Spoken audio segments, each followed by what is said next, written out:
భవానీ కథల ప్రపంచం ఛానల్కి మీకు స్వాగతం. ప్రియతమా నన్ను ప్రేమించు రెండవ భాగం. సిజరు వంక రూపవంక మార్చి మార్చి చూస్తూ వెకిలిగా నవ్వుతూ ఆమెకు దగ్గరగా వస్తున్నాడు అంగద్. సార్ ప్లీజ్, అందరిలో నా పరువు తీయొద్దు అని రూప వెనక్కి అడుగులు వేస్తుంది. అప్పుడే ఆమె ఎవరో అడ్డు రావడంతో వెనక్కి తిరిగింది. నుదుటి మీద పడుతున్న సిల్కీ హెయిర్, తీక్షణంగా ఉన్న చూపులు, సూటిగా ఉన్న నాసిక, నూనూగి మీసాలు గడ్డంతో దవడ కండరాలు బిగుసుకొని 6 అడుగుల ఎత్తు, తెల్లని మేనిఛాయతో ఉన్న క్రిష్ని చూసి, సార్ మీరైనా ఇతన్ని ఆపండి అని కన్నీళ్లతో వేడుకుంది. ఏంట్రా ఇదంతా అని అడిగాడు క్రిష్ కోపంగా. నీకెందుకురా, మర్యాదగా అడ్డులే, నాకు ఆ అమ్మాయితో పని ఉంది అన్నాడు అంగద్. ఇండియన్వి అయ్యుండి ఒక ఆడపిల్లతో ఇలా ప్రవర్తించడానికి నీకు సిగ్గుగా లేదు? నీలాంటి వాళ్ల వల్లే ఇండియా పరువు పోతుంది. మర్యాదగా ఈమెకు క్షమాపణ చెప్పు అన్నాడు క్రిష్. నేనా క్షమాపణ? అనవసరంగా నన్ను రెచ్చగొట్టి నా చేత తన్నులు తినకు. నేను నీ జోలికి రాలేదు, నువ్వు నా జోలికి రాకు. ప్రస్తుతం నా కాన్సంట్రేషన్ వేరే చోట ఉంది కాబట్టి నువ్వు బ్రతికిపోయావు. మర్యాదగా మూసుకొని ఇక్కడి నుండి వెళ్ళిపో అన్నాడు వాడు పొగరుగా. వెళ్ళకపోతే అని అడిగాడు అక్కడే ఉన్న కిషన్. నో ప్రాబ్లం, ముందు మీ ఇద్దరి పని చూసి తర్వాత దాని పని చూస్తాను అని come on boys, let's enjoy the fight అని తన గ్యాంగ్ని రెచ్చగొట్టాడు అంగద్. దాంతో చదువు సంధ్యలు వదిలేసి పిచ్చి పిచ్చి హెయిర్ స్టైల్స్తో రౌడీల్లా ఉన్న స్టూడెంట్స్ 10 మంది అంగద్తో పాటు ఈ అన్నదమ్ములిద్దరి మీద విరుచుకుపడ్డారు. ఈ అవకాశం కోసమే ఎప్పటి నుండో ఎదురు చూస్తున్న అన్నదమ్ములిద్దరూ చిరునవ్వుతో ముఖాలు చూసుకొని తమ మీదకు వస్తున్న వాళ్లకు ఎదురెళ్లారు. మొదటగా క్రిష్ తన మీదకు వస్తున్న అంగద్ చేతి పంచిని తన పిడికిలితో ఆపి మరో చేత్తో వాడి కడుపులో పిడిగుద్దు గుద్దాడు. దాంతో నోటి నుండి చిన్నగా రక్తం వస్తుండగా వాడు అమ్మా అని అంటూ వంగినట్లుగా కదిలి కడుపు మీద చేయి వేసుకుంటూ 2 అడుగులు వెనక్కి పడ్డాడు. మిగిలిన రౌడీలలో 5గురు క్రిష్ వైపు వస్తుంటే ఒక్కొక్కడికి కడుపులో, ముఖం మీద, భుజాల మీద పిడిగుద్దులు గుద్దుతున్నాడు. కిషన్ తన మీదకు వచ్చిన అంగద్ గుండెల మీద కాలితో తన్నడం వల్ల వాడు అల్లంత దూరం ఎగిరిపడ్డాడు.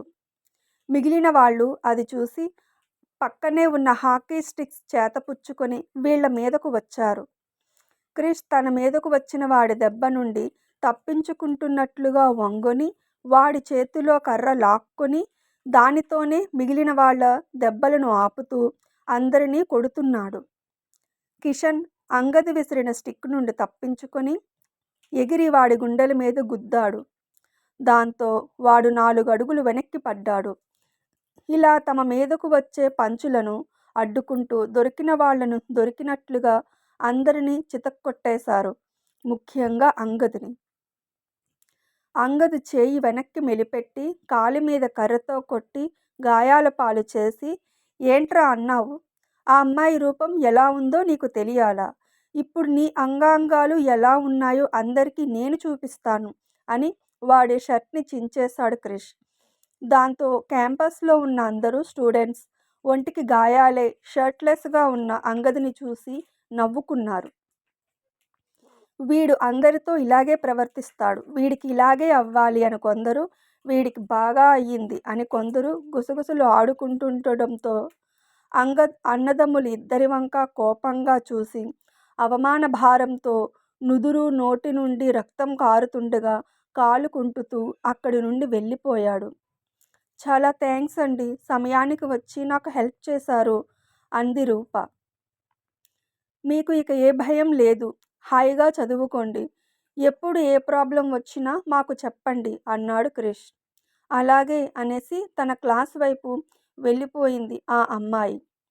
అందరిలో తన పరువు తీసినందుకు అవమానంతో ఊగిపోతూ తన ఫ్రెండ్కి ఫోన్ చేసి ఏదో చెప్పాడు అంగద్. అంగద్తో పాటు చాలామందికి దెబ్బలు తగలడం, వాళ్ళు కూడా స్టూడెంట్స్ అవడంతో ఫుటేజీ చూసి కూడా ప్రిన్సిపల్ ఈ ఇద్దరినీ పిలిపించి వివరణ అడిగాడు. మాకు మేమే ముందు గొడవ పెట్టుకోలేదు సార్. అమ్మాయిని ఏడిపిస్తుంటే అడ్డుకున్నాం అంతే అన్నాడు కిషన్. మొదటి తప్పుగా వదిలేస్తున్నాను. మరోసారి ఇలా కొట్లాట చేయొద్దు అని నెమ్మదిగా అయినా వార్నింగ్ ఇచ్చారు ప్రిన్సిపాల్. అలాగే సార్ అనేసి ఇంటికి వెళ్ళడానికి తమ కారు దగ్గరకు వచ్చి కూర్చొని, ఈరోజు నాకు చాలా ఆనందంగా ఉంది బ్రో. అంగదిని ఎప్పుడెప్పుడు కసితీరా కొడతానా అని అనుకునేవాడిని. ఈరోజు అది తీరింది అన్నాడు కిషన్ డ్రైవ్ చేస్తూ. నాది ఇంచుమించు అదే ఫీలింగ్ అని క్రిష్ అంటున్నాడు. రోడ్డు మధ్యకు సడన్గా ఒక పాప వచ్చేయడంతో సడన్ బ్రేక్ వేశాడు కిషన్. కానీ వెనువెంటనే ఓ మై గాడ్ అని గట్టిగా అరిచాడు. ఏమైందని అడిగాడు క్రిష్. బ్రేక్ ఫెయిల్ అయ్యింది అని కిషన్ చెప్తున్నాడు. కానీ అప్పటికే కారు పాపని చేరిపోతుండడంతో స్టీరింగ్ యాంగిల్ని మార్చాడు క్రిష్. పాప క్షేమం. కానీ రోడ్డు మీద చాలా వెహికల్స్ ఉన్నాయి. వీళ్ళ కారు స్పీడ్ కూడా పెరిగిపోతుంది.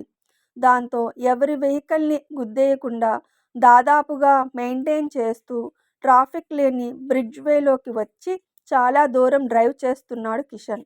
అయితే వీళ్ళ కారుకి ఎదురుగా ఒక పెద్ద ట్రక్ వస్తుంది.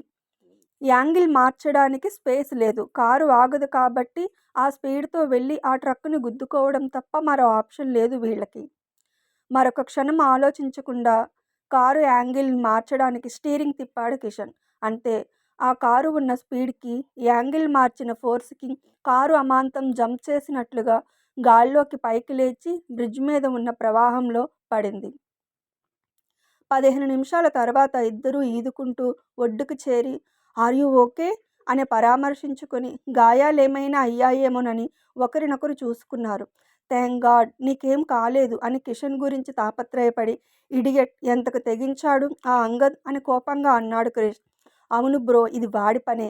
లేకపోతే సడన్గా బ్రేక్ ఫెయిల్ అవడం ఏంటి, అంత హెవీ ట్రక్ ఈ వేలో రావడం ఏంటి అని ఆవేశంగా అన్నాడు కిషన్. ఇందులో వాడి తప్పు లేదు. వాడిని కొట్టినందుకు ఇలాంటి పని చేస్తాడని మనం ఊహించాలి. అయితే వాడు మరీ ఇంత ఫాస్ట్గా ఉంటాడని నేను అనుకోలేదు. సరే పద అని రోడ్ మీదకు వచ్చి అటుగా వచ్చిన వెహికల్ వాళ్ళ నుండి ఫోన్ తీసుకొని ఎవరికో ఫోన్ చేసి మరో వెహికల్ తెప్పించుకొని వెళ్ళిపోయారు. అన్నదమ్ములు కొట్టిన దెబ్బలకి హాస్పిటల్లో ట్రీట్మెంట్ తీసుకుంటున్నాడు అంగద్. వాడిని చూడడానికి ఈ ఇద్దరు హాస్పిటల్కి వచ్చారు. వీళ్ళను చూస్తూనే మీరా అని ఆశ్చర్యపోయాడు అంగద్. గాలిలో ఆత్మల్లా కనిపిస్తామనుకుంటే ఇలా మనుషుల్లా నీకు ఎదురుపడేసరికి ఆశ్చర్యపోతున్నావా మై డియర్ ఎనిమీ ఫ్రెండ్ అన్నాడు క్రిష్. మీరేం మాట్లాడుతున్నారు, నాకు అర్థం కావడం లేదు అన్నాడు వాడు దబాయింపుగా. అప్పుడే ఆ రూమ్లోకి నర్స్ వచ్చేసరికి ఈ ముగ్గురు సైలెంట్ అయిపోయారు. ఆమె అంగదికి ఇంజెక్షన్ చేసి వెళ్ళిపోగానే అక్కడ టేబుల్ పైన ఉన్న యాపిల్ని తింటూ మమ్మల్ని చంపాలని మహా గొప్పగా ప్లాన్ చేసి నువ్వు ఫ్లాప్ అయ్యావు. కానీ మేము నీలా కాదు. అనుకున్న పని అనుకున్న టైంలో పూర్తి చేసేస్తాం. ఇప్పుడే పూర్తి అయిపోయింది కూడా అన్నాడు క్రిష్. అనుమానంగా చూశాడు అంగద్. ఇంకా అర్థం కాలేదా? మమ్మల్ని ఎక్కడికైతే పంపించాలనుకున్నావో నిన్ను అక్కడికే పంపించే పని జస్ట్ ఇప్పుడే పూర్తయింది అన్నాడు కిషన్. అర్థం కానట్లుగా చూశాడు అంగద్. ఇంత ట్యూబ్లైట్వి అయితే ఎలా అంగద్?